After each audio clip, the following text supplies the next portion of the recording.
Hi everybody, welcome to day 20 of Freedom from Anxiety in Uncertain Times. So I'm here on my own today, no guests today, so if you're here with me do say hello. It'd be lovely to know I have somebody with me. So I guess I just wanted to use today to recap a little bit on what we've actually been up to for the last 20 days, and to put it in a nutshell, I suppose what we've been exploring is a way for suffering to be less of our human experience. I guess that kind of wraps up what we're at here. And what I want to point to today and remind everybody of is that, hi Rose, lovely to see you. Experience is not our true nature. It's not who we are. We have psychological experiences, physiological, emotional, sensory experiences. We have all of that going on in life because that's part of being a human being. But it's not who we are in our essential nature. So I really kind of want to highlight that. You know, it's so easy to get caught up in any experience that we're having, good ones and bad ones. When we get caught up with good feelings and we identify with them, then we're all about trying to keep in that place, let those good feelings hang around a bit longer, and as we were talking about yesterday, trying to find your way back there when you're not in that lovely feeling anymore, or in that lovely experience. And when we get up in a negative experience, we get caught up in trying to figure out how do we accept it, how do we allow it, and we try to think our way out of it. We create meaning, we make it mean something about ourselves. We've talked about all of this. There's so many ways that we can identify with our experience, and we'll all have our own way of doing that for ourselves. So what I want to point to today is that yes, experience is here and it's with us, and we have experiences every day. But they're only a very small part of who you are. And who you are beyond your thinking and your feeling and all of your psychological, physiological, emotional, sensory experiences is far greater than the content of any of those experiences. And I'm really hoping that you're starting to get a glimpse of that for yourself as we're at day 20. Because the more that you can see this in play for yourself, the easier it becomes to take that observer position that I've been talking about, so that, you know, you can identify with it less. Now, I know for me before, hi Kay, before I came across this understanding, when I was in a low mood or feeling down or feeling sad, I really did identify with it and saw that it meant something about me. And all my time and all my energy went into doing something with that. It is no wonder I was exhausted, because all it makes us do is get even more caught up and whipping up the thought storm the more we identify with our thoughts. So I've said it a few times, we can't think our way back to well-being.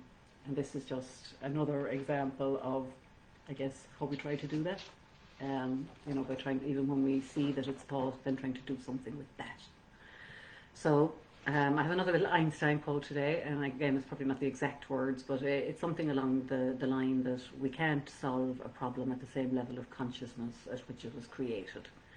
Another way of saying that is we can't solve a problem with the same thinking that created it. So if you've created the problem with your cognitive machinery, then you can't use your cognitive machinery to solve the problem, because it's the same thinking. You know, there's loads of books out there about this too.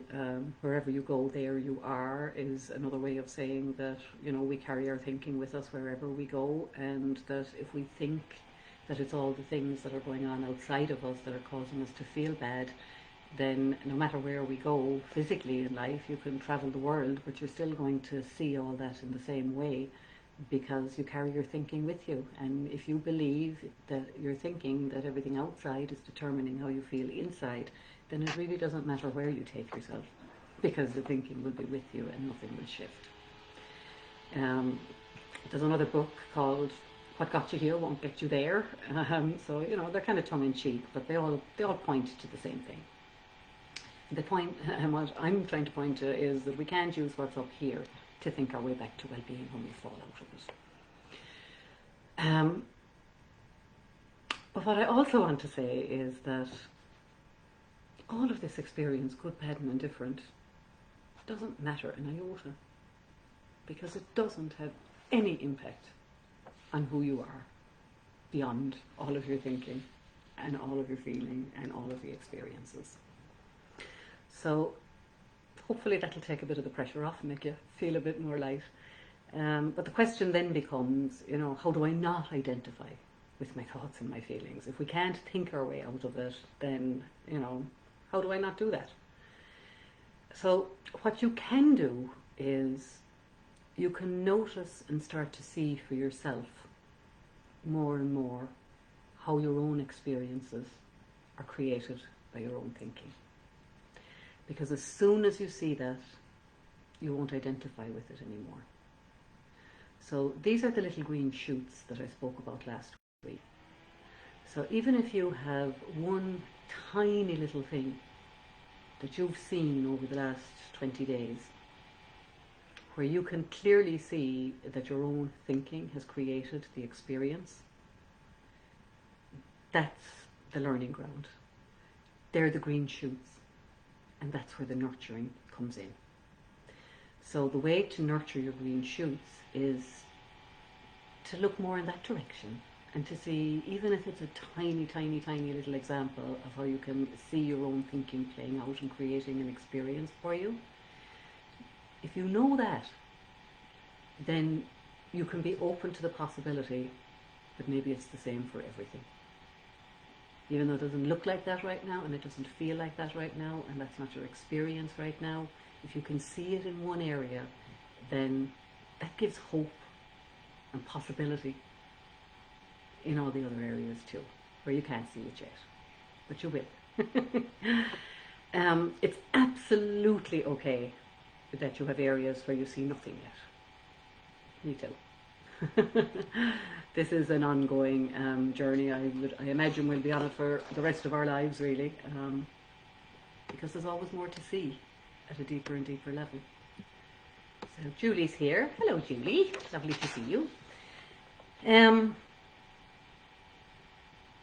So I suppose these days what's different is that regardless of whether it's a good experience or a bad experience or comfortable or uncomfortable, I can trust whatever I'm feeling, because I know it's all okay. And I know that whatever experience I'm having is being created by the illusion of my own thinking. So I want to come back again. This is not about managing your thinking. If you're getting anywhere down that road, you know, come back.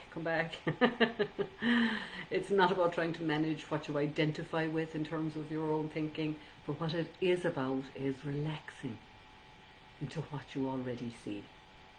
So if it's one tiny thing, just keep looking there. Maybe you've seen a little bit more.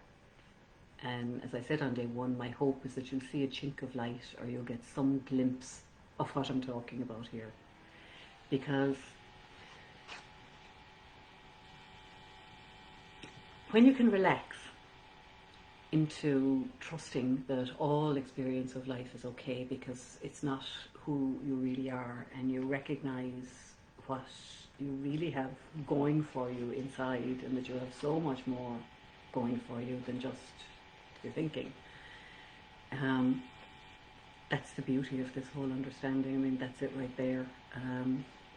The intelligence that lies behind all life is inside of all of us. It's not inside some of us and not inside others. It's not different in you than it is in me. We have a level playing field here, guys. We are all carrying around within us the intelligence that creates life. We're all part of nature in all of us, and that's the direction we want to look in, because that's our true nature. That's where our inner guidance comes from. That's where our true north or compass, whatever language works for you, it's beyond all the thinking and the feeling. So knowing that that intelligence of life is within you, then it's easier to become the observer, because you know that this intelligence is living through you. And part of what's going on is that this intelligence is putting all these thoughts into your awareness, but they're just thoughts. So the veils start to lift, and we start to see the temporary illusion and the temporary nature of what's going on. And it's easier to become the observer then, because we see that there's no need for us to interfere, and we start to allow it. Just like the clouds are passing through the sky, and there's nothing that we need to do to interfere with that. They just keep moving, and the clouds that are there today won't be there tomorrow, and the ones that were there yesterday aren't here today. Hi Tina, lovely to see you. So that's a really big message. Your thinking is going to come and go in the same way. And in the same way that when we have grey, cloudy days, and we've had lots of them in the last week or two, where it's just grey all day long, and then it gets dark, and then you wake up in the morning and it's still grey, and there's cloud cover all over the place. We trust that the sun is still there behind the clouds. We don't ever question that. And we know that as soon as the clouds move on, the blue sky will be there and the sun will shine through. And it's the same thing for your thinking.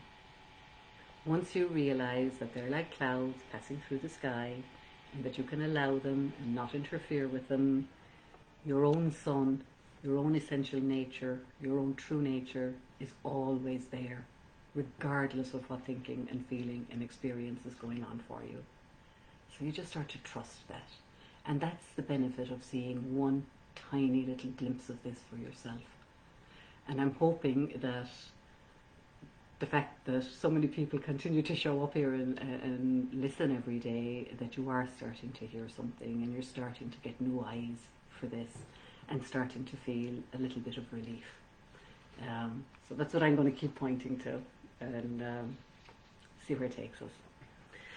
So I just want to give you an example.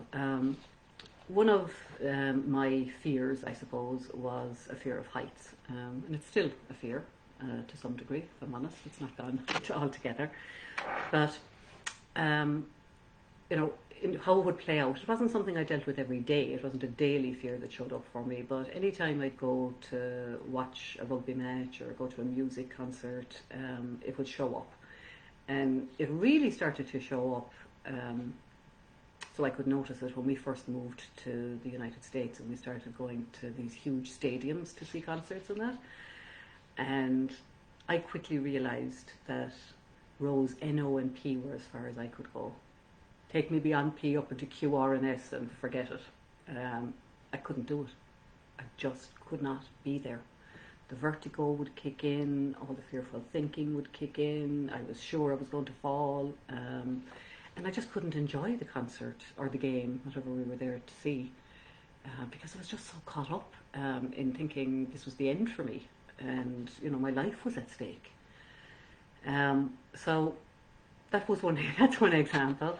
Another example would be when I go on holidays with my husband or with the family, and one of the things that we like to do when we're on holidays is to drive up the hills and find these lovely walks and hikes where we're up on high ground and we can get lovely views. But to get to those lovely heights, you have to drive up these god-awful roads and with sheer drops down to the side, and they're usually on the side of the passenger seat because the driver's seat is usually in the middle of the road.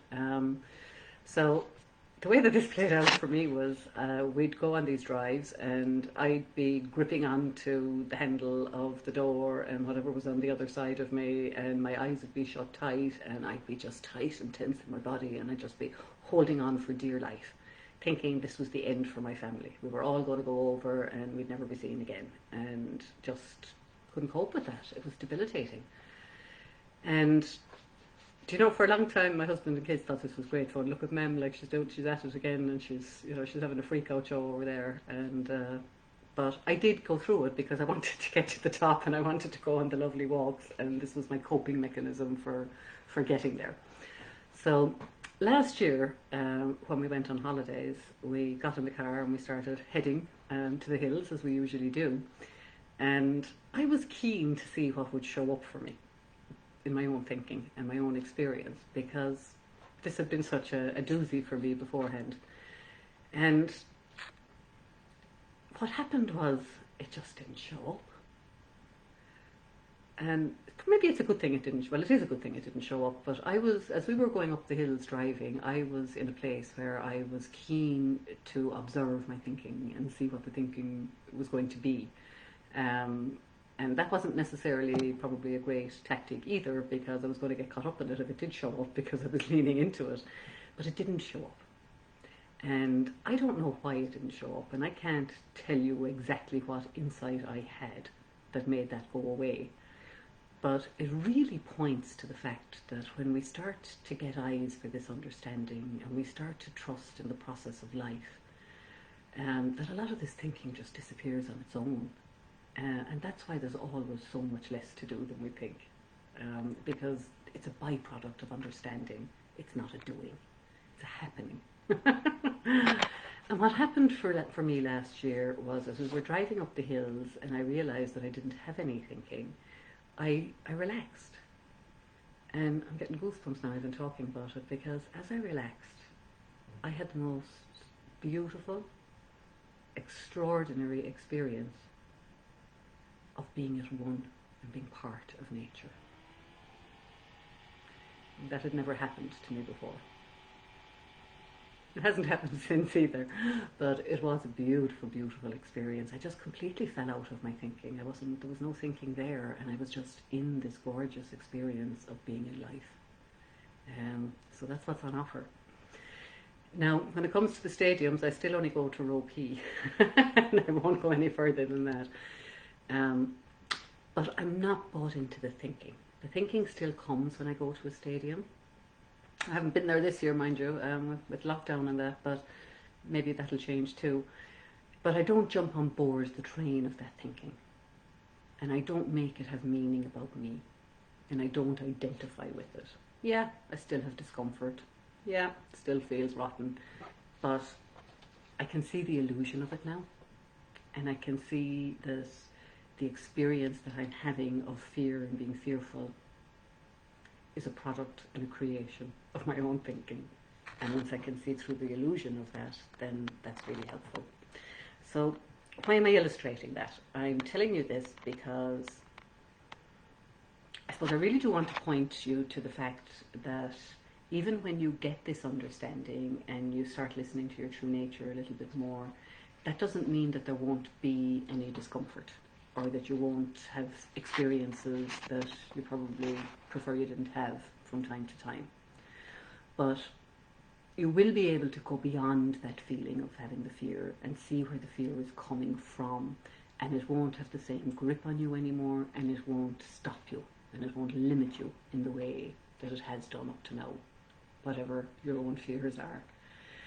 So one thing I know for sure is anytime I step outside my comfort zone, and this is a universal principle for all of us, anytime we try to take on something new that we haven't done before, it's perfectly normal and to be expected to have some discomfort. It's part of the growth process.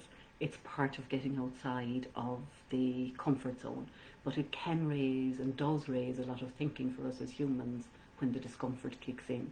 Because when we're in the learning curve, when we're trying to get a feel for something, same way as when we got into a car day one, we might have been excited about learning how to drive, but it probably felt really uncomfortable having to figure out how to move your legs and arms and all the different pedals and various other things at the same time. So it doesn't mean that you're going in the wrong direction if you have discomfort. It doesn't mean that you should stop, and it doesn't mean that you shouldn't act on your guidance. So I just want to share with you one of the things that's helped me with this, and I suppose I can distinguish now between the emotional feelings that just go up and down all day, like in waves, with the ebb and flow of my experience. And I can distinguish between that, because that's going on all day long anyway, up and down, and the deeper feelings that come from that deeper place. The inspiration, the feeling of a spark of genius coming through, your true north, your compass, again, whatever it is for you, but that's guiding me, and that is very different It feels very different. It comes through me in a very different way than the emotions that come with the human emotional roller coaster. So I'm telling you about this discomfort because if you do have a little spark of genius yourself, or you have a wonderful creative idea, or you feel inspired, yes, there will be discomfort, or there may be discomfort, but it's part of the growth. And once you see that that too is also created by thought, it's easier to observe it, it's easier to allow it, and it's easier to let it pass on through like the clouds.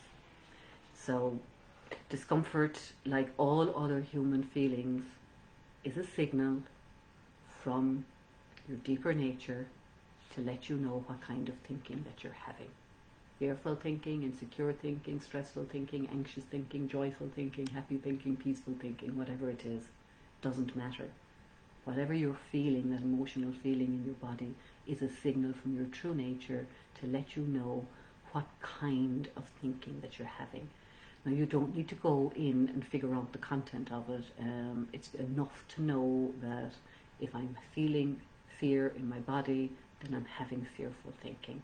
And that's all that feeling is doing. It's a gift, it's a message, it's a love letter from your true nature to try to give you a nudge and wake you up and just help you realize that you're using your gift of thought against yourself, and that we don't have to do that. So, in terms of the deeper listening in this understanding, what I want to encourage you to do today is to listen to your inner compass, your inner guide, your inner GPS system, and to let that be your guide. And rather than tuning in to all of the discomfort and the thinking and the emotion and the physiological stuff that might come up for you when you try to act out that inspiration, to still continue to stay tuned to the energy of the inspiration rather than the energy of the emotional experience. Don't have your experience define you. Don't let it limit you. Don't let it stop you. The thinking is transitory. It's going to come and it's going to go. So just let it do its thing and continue to listen to the guidance that's coming from that deeper place of your true essential nature. So that's the message for today, guys. Keep listening to that deeper place, even when the emotions rise and the temptation is to look over here and get distracted by all the thinking that's creating the feelings of discomfort. So let me know what you're hearing in the comments. Any questions, send them on, and I'll be back again tomorrow. I'm on my own tomorrow, and we have a guest again on Sunday. And then we'll be heading into our final week on Monday. So hope you're all enjoying it, and great to see you all continuing here. And if you're listening on the replay, just pop in a hashtag replay and let me know you're listening. That'll be great. Kay says, very important to tune in to the inner voice. Yeah, that's what it's all about, Kay. That's everything. Yeah, so that's really beautiful. So thank you all for being here, and I will see you all tomorrow. Have a lovely Friday. Love to all. See you soon. Bye-bye.